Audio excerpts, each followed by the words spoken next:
Assalamualaikum warahmatullahi wabarakatuh. Alhamdulillah, alhamdulillah haqqa hamdihi, wassalatu wassalamu ala khairi khalqih Muhammadin rasulihi wa abdihi wa ala alihi wa sahbihi min ba'dihi. Rabbi shrah li sadri wa yassir li amri wahlul 'uqdatam min lisani yafqahu qawli. Subhanaka la ilma lana illa ma 'allamtana innaka antal alimul hakim. Shadaqallahul azim. Bapak-bapak, ibu-ibu yang dirahmati Allah, pengajian pada pagi hari ini sebagai bentuk permintaan maaf saya karena pertemuan pertama nggak tahu tiba-tiba udah siang. Ketua DKM sudah menghubungi, yang lain sudah menghubungi, bahkan tadi sampai bendaharanya menghubungi. Takut ketiduran lagi.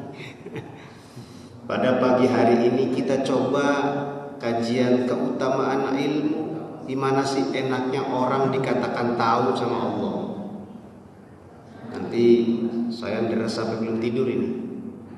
Mudah-mudahan hadirnya kita di sini semakin kita takut kepada Allah. Hadirnya kita di sini mudah-mudahan keluarga kita dijadikan kategori keluarga yang sadar akan kebesaran Allah sehingga semuanya tawadhu di hadapan Allah Subhanahu wa taala. Amin ya rabbal alamin. Marilah kita buka pengajian ini dengan salat badar sama-sama. Mudah-mudahan hati kita bersih, lembut. Tadinya langkah ke masjid gak ada Allah, mudah-mudahan diketuk kita butuh Allah. Udah Allah aja udah ya. Salatullah salamullah ala taha rasulillah. Salatullah salamullah ala yasin habibillah.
Riwayat Abu Dzar, Nabi bersabda, li antaghdua fatata'allama baban min kitabillahi ta'ala khairun min an tusalliya mi'ata raka'atin.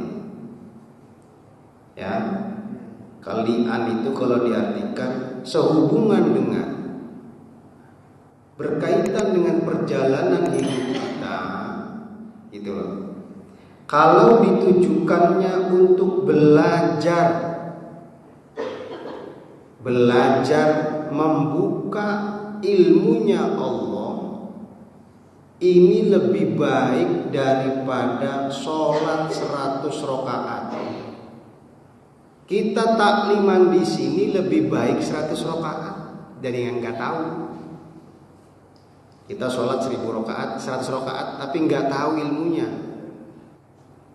Berikutnya wali antadua fatu'allima baban minal ilmi umila bihi aw lam yu'mal khairun laka min an tusalliya alfa rakaatin. Sehubungan dengan perjalanan kita, kalau ditujukan untuk mengajar, kalau ada yang mengartikan mengajar satu bab aja, satu hal saja ilmunya Allah, terus diamalkan ilmu itu atau tidak diamalkan. Misalnya si A ngajar tentang jalan, yang diajari si A ini enggak ada yang diamalin, ada yang enggak diamalin.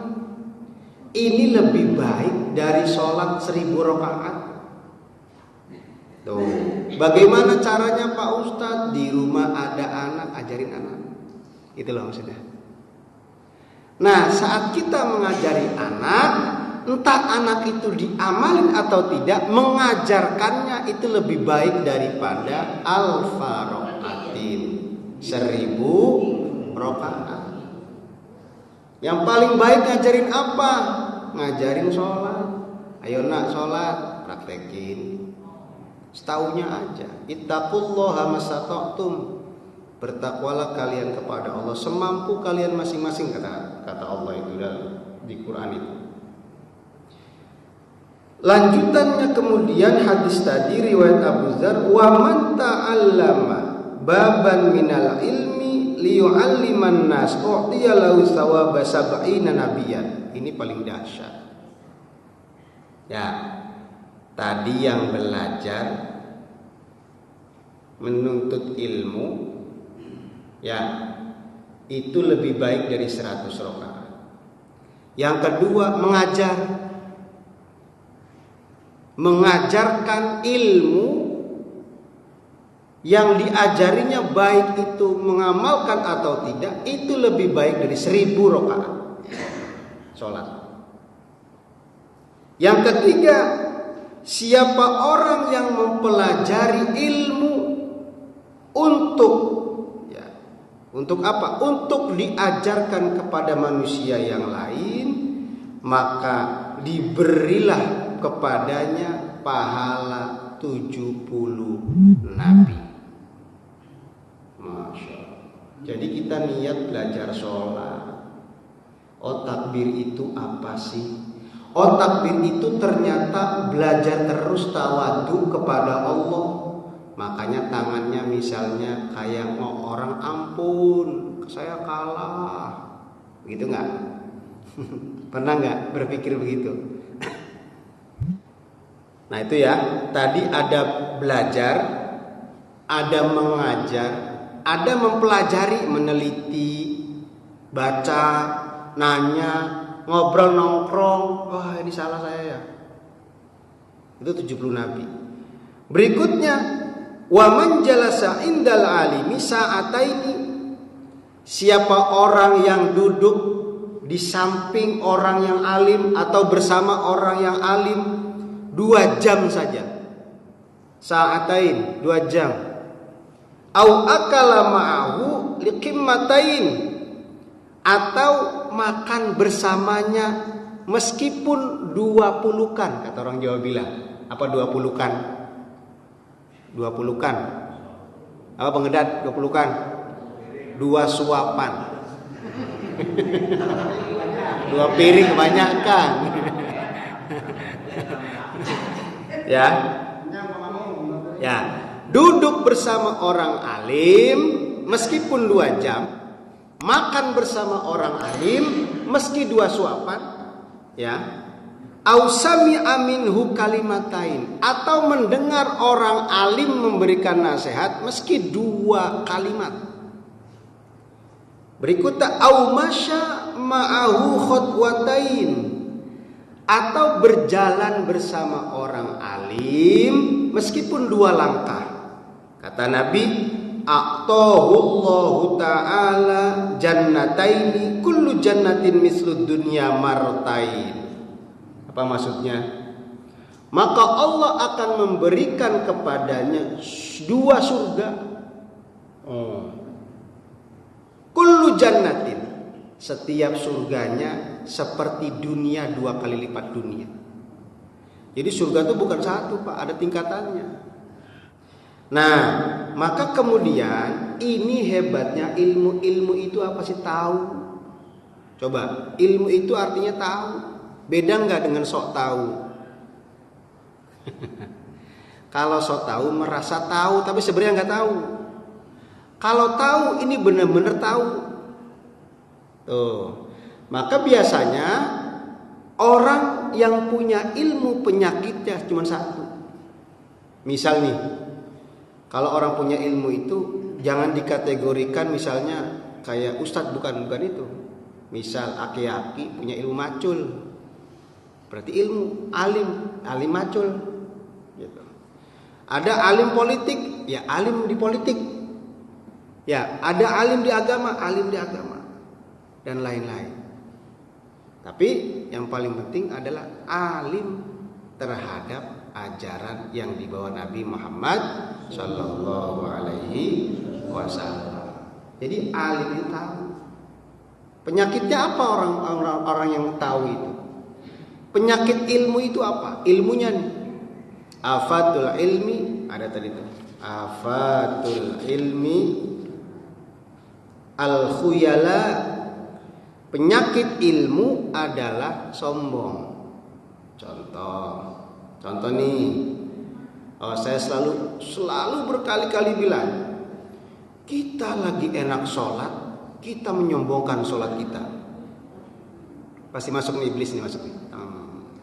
Diujinya di situ tuh. Enak jikiran tuh. Enak jikiran. Ngepleng, pernah ngerasain ngepleng enggak? Ya, ngepleng tang gitu. Pernah kan ngerasain kan? Ada kosong, kadang-kadang tong gitu. Nah, saat kita zikiran lagi enak, plak, langsung ke atas. Ini pasti iblis menggoda lagi nih. Ayo, gue goda lu. Gue goda dengan istighfar lu misalnya. Gue goda dengan alhamdulillah lu misalnya. Kata iblisnya, bukan kata saya, ini mah praktekin. Ya, lagi la ilaha illallah, la ilaha illallah 1000 kali misalnya sehari, digoda masuk. Seolah-olah la ilaha illallah Tuhannya. Seolah-olah kalimat tauhid Allah, padahal salah. Allah ya Allah, kalimat tauhid ciptaan Allah. Iya. Banyak sekali. Ada lagi misalnya senang sedekah, tiba-tiba muncul sifat riyanya dan lain-lain. Ini penyakitnya ilmu. Bagaimana niat thalabul ilmi itu? Awas ya, yarfa'illahu alladhina amanu minkum walladhina utul ilma darajat. Ya. Allah akan meninggikan orang-orang yang beriman di antara kalian dan orang-orang yang menuntut ilmu. Beda tidak antara ilmu atau menuntut ilmu? Asli. Ada kata-kata utul ilm, ada kata-kata zul ilm dalam Al-Quran. Kalau bahasanya utul ilma, yang dihargai bukan ilmunya, tapi yang dihargai proses menuju masjidnya, proses menuju majlis taklimnya, proses membersihkan badannya pengen sholat. Ini dihargai betul. Maka muncullah kemudian darajat. Orang yang prosesnya lama, maka nanti akan muncul ilmunya. Gitu loh, makin tawadu. Ya, makin gak enak kalau maksiat sama Allah. Makin gak enak kalau marah-marah terus misalnya. Makin gak enak kalau gak cantik depan suami misalnya kan. Makin gak enak kalau ya gak wangi depan istri misal dan lain-lain. Apa niat thalabul ilmi? Ada 4. Pertama, li izalatil jahli. Niat menghilangkan ketidaktahuan. Bahasa kasarnya kebodohan. Yang kedua, menuntut ilmu niatnya untuk apa? Untuk mendapatkan tuntunan amal. Ya, coba kita kalau nggak tahu, tiba-tiba aki-aki nggak tahu masuk masjid, orang wudhu lagi, sholat aja, Allahu Akbar. Nah ini nih, 1000 rakaat juga, ya gitu loh. Makanya perlu kita ngaji tuh di sini nih sifatnya. Ya jangan salah, ngaji kayak apapun bagus. Kenapa? Ada kalam Allah dan lain-lain. Yang ketiga, niat menuntut ilmu linaf'in nas, untuk memberikan manfaat kepada orang lain. Makanya kalau kita masih belum memberikan manfaat kepada orang lain, berarti ilmunya belum masuk ke dalam diri kita. Tuh, macam-macam memberikan manfaat kepada orang lain. Misal ada kotoran di masjid, beresin, gak usah disuruh misalnya, dan lain-lain, macam aja. Atau ada paku di tengah-tengah, diambil, buang, sedekah tuh, dan lain-lain. Yang keempat, niat thalabul ilmi, menuntut ilmu, li ihya'il ilmi, untuk menghidupkan ilmu, agar ilmunya makin hidup dalam diri kita. Enak ilmu makin hidup? Bercahaya. Al ilmu nurun, ilmu itu bercahaya, bukan ilmu itu nyontek. Al ilmu nurun, kalau saya teman-teman saya bilang al ilmu nurun, ilmu itu nyontek, bukan. Ilmu itu cahaya. Kalau sudah cahaya, maka akan muncul hakikat kita beraktivitas, kan sholat. Ketika kita nunduk kayak di hadapan Allah gitu. Tuh, kalau di filsafat ada ilmu emanasi, pancaran. Selalu dapat pancaran. Kenapa? Karena ada ilmu. Allah Subhanahu wa taala berfirman, qalu subhanaka la ilma lana illa ma 'allamtana innaka antal alimul hakim. Mereka berkata, subhanaka, maha suci engkau, la ilma lana, tidak ada pengetahuan bagi kami, illa ma 'allamtana, kecuali apa yang engkau ajarkan kepada kami. Tuh, maka ciri-ciri orang berilmu itu makin dekat sama Allah. Ini. Kalau ciri-ciri berilmunya tidak makin dekat sama Allah, berarti tidak memberikan manfaat kepada manusia lain, atau tidak menghidupkan ilmunya dalam dirinya. Nah, man shalla sholatan ma'al jamaah wa jalasa fi halaqatil ilmi wa sami'a kalamallahi wa amila bihi a'tahullahu ta'ala sittata asya. Siapa orang yang sholat jamaah kayak tadi kita nih, ya, wa jalasa fi halaqatil ilmi, dan duduk dalam pengajian ilmu, kita nggak nih sekarang ya. Wa sami'a kalamallahi, mendengar ada firman Allah. Tadi ada firman Allah nggak? Surat apa? Surat Al-Baqarah dengan surat Al-Mujadalah, ya. Wa amila bihi, dengan mengamalkannya. Apa contoh mengamalkan misalnya? Ada guru ngomong, dengerin, mengamalkan. Maka Allah akan memberikan kepadanya 6 perkara. Pertama, ar-rizqu minal halal. Rizkinya dijaga dari perkara haram. Jadi halal terus. Tuh. Ya. Yang kedua, wa yanju min azabil qabri, selamat dari siksa kubur. Yang ketiga, wa yuqta kitabahu biyaminihi, diberi kitabnya langsung sama Allah. Jadi belajar sedikit langsung ngerti. Kan? Biyamin itu kekuasaan Allah. Jadi santri itu pengen kalau doa, Allahumma ftah lana futuhal arifina wassolihin. Allahumma ftahli futuhal arifina wassolihin. Ya Allah, bukakanlah aku, ya, bukakanlah semua diri saya ini futuh seperti orang yang bijaksana, dan orang yang soleh. Kalau foto itu belajar sedikit langsung kebuka, langsung dikasih sama Allah. Foto namanya tuh. Nah, belajar fikih misalnya di kamar, niat banget, tiba-tiba ngerti semua tuh, foto tuh. Pinter dewek, banyak tuh orang pinter dewek banyak. Tinggal bagaimana kita memintanya kepada Allah Subhanahu wa Ta'ala. Makanya saya kalau ngisi atau guru-guru saya kalau ngisi pasti ada ayat surat Al-Mujadalah. Surat apa? Surat Al-Baqarah ayat 32. Subhanaka la ilma lana illa ma 'allamtana innaka antal alimul hakim. Yang keempat, wa yamurru 'alas sirati kal barqil khatif. Ini untuk siapa? Untuk orang yang sholat jamaah kemudian duduk ngikut pengajian ilmu. Wa yamurru, dan melewati, ya, melewati siratal mustaqim seperti kilatan cepat, gitu. Tuh hikmahnya tuh.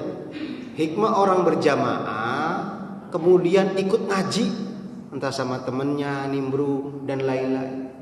Rizkinya dijamin halal. Ya, ketemu siratal mustaqim seperti kilat. Ya, karena kalam-kalam Allah, pengajian-pengajian, sholawatan kalam Allah, ini semuanya ada unsur cahaya. Ada unsur cahaya. Yang berikutnya, wa yuhsyaru ma'an nabiyyin. Saya mau merinding nangis ini.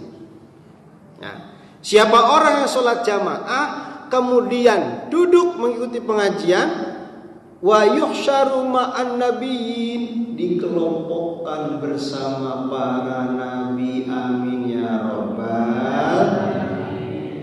Ya, tiba-tiba Ibu Hajar Rodiyah ketemu Siti Aisyah, ya kan merinding. Tiba-tiba kita semua diketemukan bersama baginda Nabi, amin ya rabbal.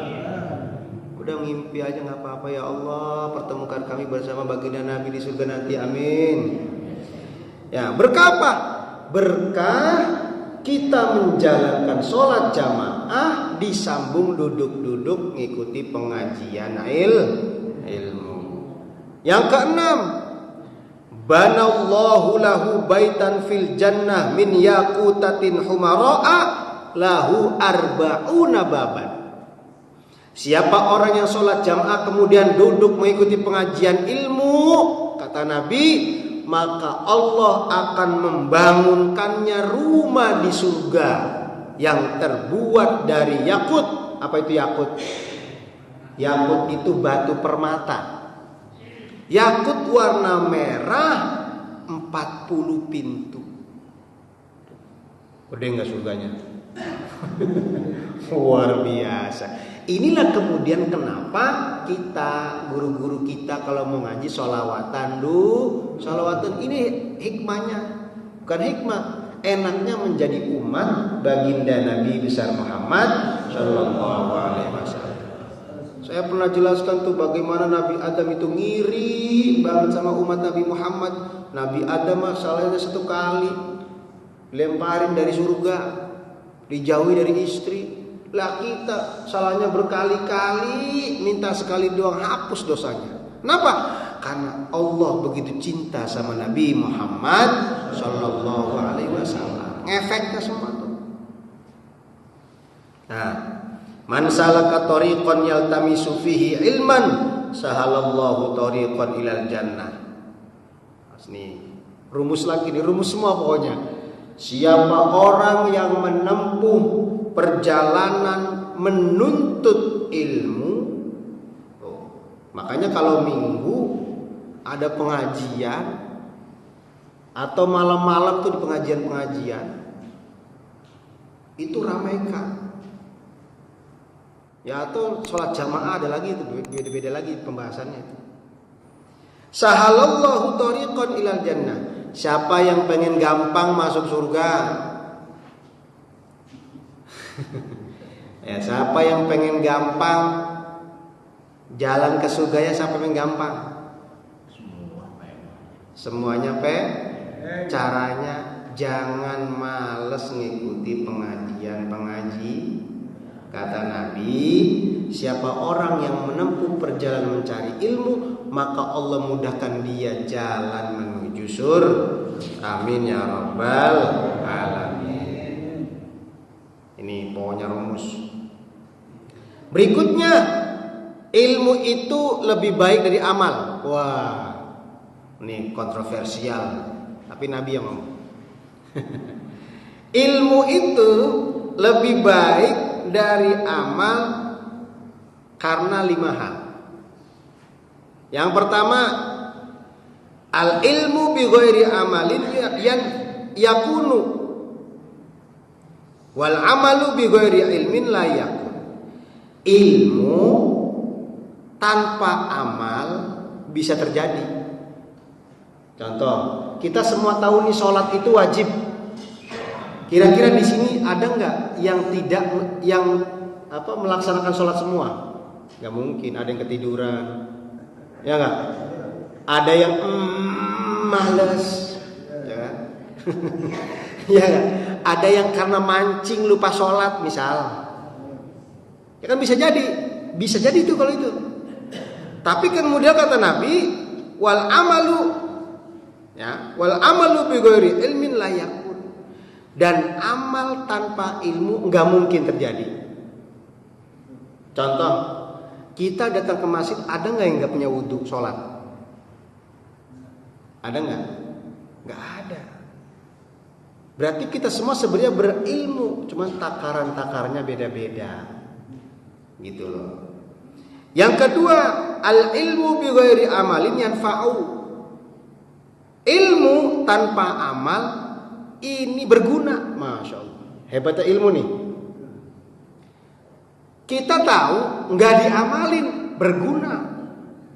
Yanfa'u bermanfaat. Wal amalu bi ghairi ilmin la yanfa'. Amal tanpa ilmu nggak bermanfaat. Contoh nih. Jangan ditiru tapi nih. Contoh. Allahu Akbar, Allahu Akbar. Allahu Akbar,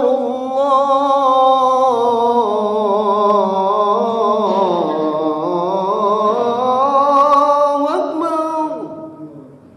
Ya, yang lain pada wudu, ya, pada sholat, atau yang lain langsung ke masjid. Kita mah santai aja, ntar aja dah. Ya tahu jamaah bagus, ntar aja dah. Ya tidur dulu dah. Lemes banget di badan nih, ya kan? Tuh, ini ilmu nih. Lemes masuk angin tar. Tapi kalau amal tidak, amal tanpa ilmu nggak berguna. Apa contohnya? Amal tanpa ilmu, mandi pakai air comberan. Beraktivitas, amal itu bekerja, bergerak tanpa ilmu. Yang penting airnya air najis buat mandi, najis gak? Tapi kalau punya ilmu, jangan najis ini. Kayak kita mandi wajib, kalau pakai ember kadang-kadang hati-hati mandinya ya gak? Takut nyiprat, mustakmal dan lain-lain. Yang ketiga, al amalu lazimun wal ilmu munawwirun kasiran. Amal itu pasti. Awas nih ya Bu, amal itu pasti. Tapi ilmu, orang yang berilmu pasti dipancarkan seperti lampu. Tadi tuh, al ilmu nurun, ilmu itu bercahaya. Makanya bapak saya itu sangat enggak silau sama orang-orang. Wah, enggak silau. Yang bakal sukses anak-anak saya. Pas saya tanya kemarin kenapa bisa mengatakan demikian, fondasi saya adalah ilmu. Nah, gitu. Maka ibu, bapak, semua fondasikan ilmu dalam keluarga kita. Yang kita mampu, bisanya wudu, praktekkan wudu dalam rumah. Ya, bisanya senyum, praktekkan senyum. Kalau senyum itu ibadah, ya enggak? Bisanya sedekah ikan misalnya, ikan nila pecah, praktekkan gitu kan. Dan lain-lain. Yang keempat, ini luar biasa, al ilmu maqamul anbiya. Ilmu itu tingkatannya seperti para nabi. Kita punya ilmu seperti para nabi, seperti nilainya nih. Kenapa? Kama qala alaihi salatu wassalam, ulama ummati ka anbiya ibani Israil. Kata Nabi Muhammad sallallahu alaihi wasallam, ulama umatku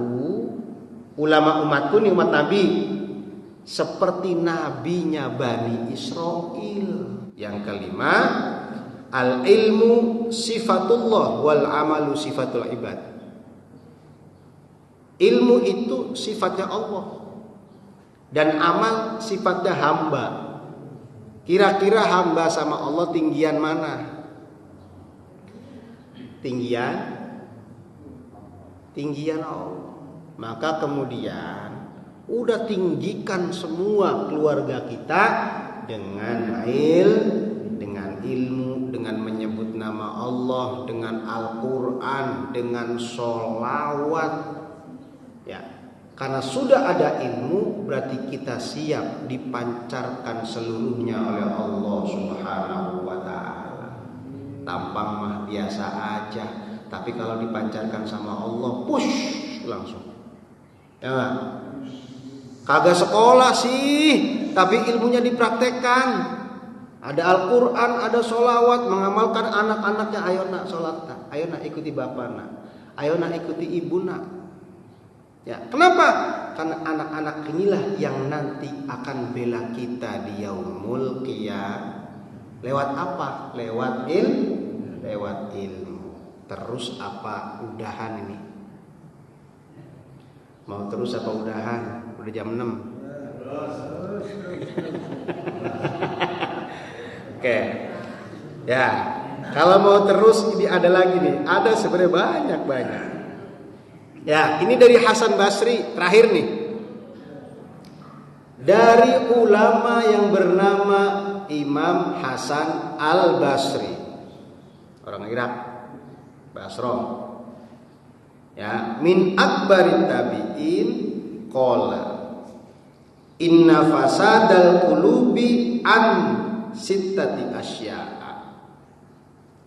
Sesungguhnya rusaknya hati terdapat pada 6 perkara. Rusaknya hati. Hakikat diri kita itu hati. Maka kata Imam Ghazali, al-qalbu al-maqbulu indallah idza salima min ghairillah. Hati yang diterima di sisi Allah jika hatinya selamat dari selain Allah. Yang sering zikiran, selamat tuh. Yang sering menyebut kalimat-kalimat tauhid, selamat tuh. Yang sering membaca Al-Quran, selamat tuh. Kenapa? Karena ada lafaz Allah masuk dalam dirinya.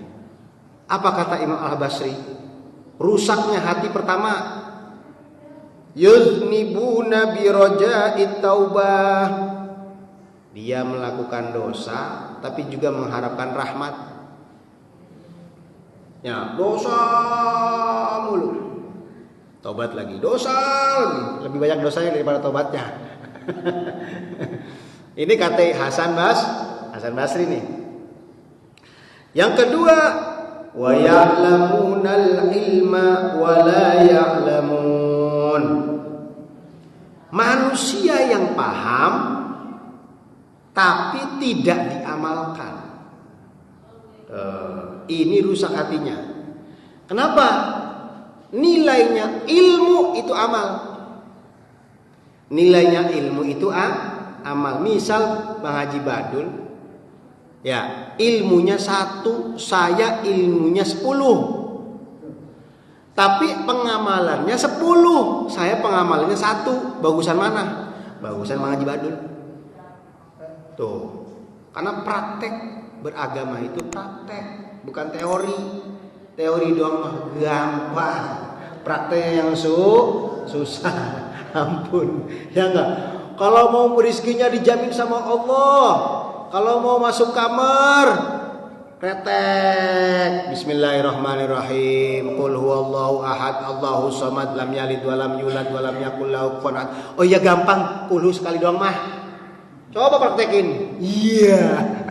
Kenapa? Karena kita sering maksiat kepada Allah, rusak hatinya. Maka kemudian ada sholat tuh. Itu fungsinya, diasah lagi. Habis sholat zuhur lupa lagi ada asar, diasah lagi. Habis asar lagi lupa lagi ada maghrib, diasah lagi. Terus pengasahan terus. Jadi hidup kita ternyata pengasahan. Yang ketiga, ya ada 4 lagi. Ya tenang ya. Wa idza amilu la yukhlasun. Manusia yang beramal tapi tidak ikhlas, maka runutannya bapak-bapak, ibu-ibu yang dirahmati Allah, setelah ada ilmu ada amal, setelah ada amal ada ikhlas. Ini tingkatannya luar biasa. Tuh. Maka kemudian kalau beramal gak ikhlas, rusak hatinya. Tuh. Maka semuanya diawali dengan lillahi ta'ala. Mau kemanapun bismillahirrahmanirrahim. Yang keempat, wa yaquluna rizqallahi wa la yashkurun. Manusia yang memakan rizkinya Allah tapi tidak bersyukur. Coba kalau ada pertanyaan, kira-kira makan kita itu dari siapa? Dari Allah. Ya, kira-kira suami cinta sama istrinya, membelai-belai tiap malam, dari siapa tuh diketuknya? Dari Allah. Semua rizki dari Allah. Maka kemudian bapak-bapak, ibu-ibu yang dirahmati Allah, ingat, bumi diciptakan untuk manusia. Bumi diciptakan untuk manusia. Udah rizkinya ngeblatak tuh bumi tuh. Rizkinya kita semua. Ya, sekelaparan-kelaparan pun kita makan. Sepandemi kita pun enak gak? Sering ketemu daging gak? Kecuali garam doang makannya, nggak mungkin, nggak ada. Ya, masa pandemi lockdown makan iya enak aja, makin gendut kita di rumah. Itu bukti apa? Bukti bahwa kita itu dicintai sama Allah Subhanahu wa ta'ala. Udah pede aja lagi, yang gitu ya. Pede saya dicintai Allah, dan pede saya akan terus mencintai Allah Subhanahu wa ta'ala. Yang kelima, wa ma yardawna biqismatillah. Ini yang paling berbahaya. Wa ma yardawna biqismatillah. Manusia yang tidak ridho, manusia yang tidak puas atas pembagiannya dari Allah.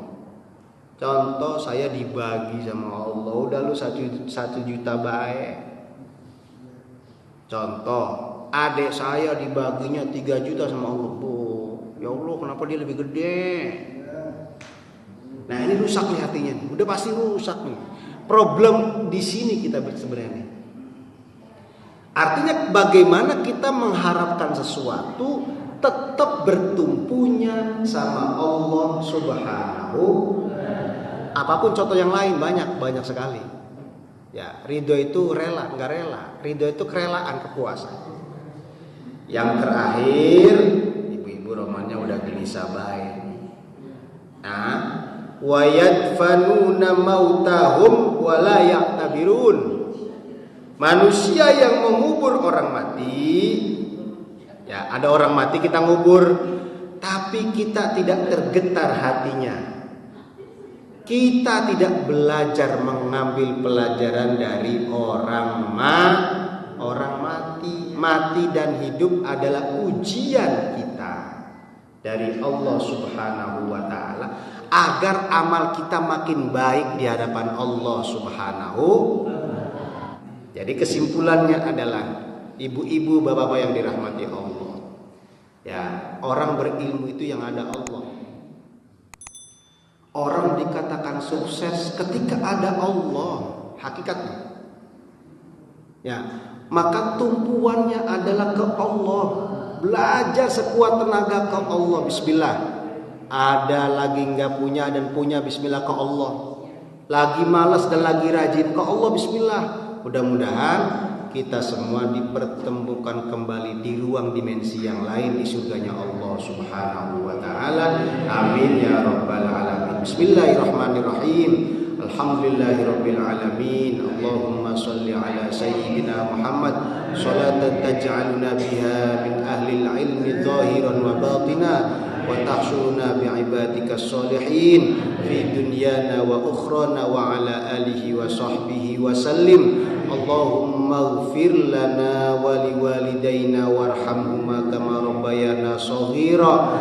Allahumma inna nas'aluka hubbaka wa hubba man yuhibbuka wal amal alladhi yuballighuna hubbaka. Allahumma ij'al hubbaka ahabba ilayna min anfusina wa ahlina wa minal ma'il barid bi rahmatika ya arhamar rahimin. Rabbana atina fid dunya hasanah wa fil akhirati hasanah wa qina adzaban nar bi rahmatika ya arhamar rahimin. Walhamdulillahi rabbil alamin. Kurang lebihnya mohon maaf. Sekian, assalamualaikum warahmatullahi wabarakatuh.